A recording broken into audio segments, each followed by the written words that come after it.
podkast, audio kitob, qaysi biri muhim? Podkast. Podkast, zo'r.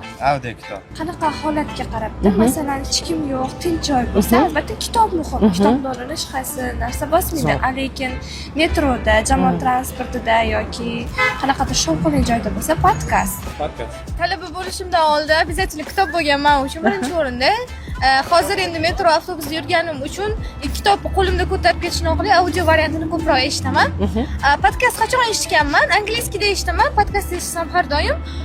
U qachonki men o'zim eshitish salohiyatimni oshirishim uchun eshitganman. O'zbek tilida podkast kamdan kam eshitaman. Ko'pincha eshitib qolsam ham Umid Eshmuhamedov podkastlarini eshitaman, foydaliroq. Zo'r. Siz? Men uchun eng ideal variant kitob baribir. Kitob. Chunki podkast eshitsam ham hayolim ketib qolishi mumkin. Elektron kitobga masalan ko'zim olib qolishi mumkin. Doim nima desa bo'ladi, jamoat transportlaridan foydalanmayman. Shaxsiy avtomobilda olib ketishadi. Ko'pincha o'shaning uchun kitob men uchun yaxshi variant va hozirda bizda aytib o'tganlaridek oraliq yakuniy paytlarida kitob men uchun eng yaxshi tanlov deb o'ylayman. Tanlov deb o'ylaysiz.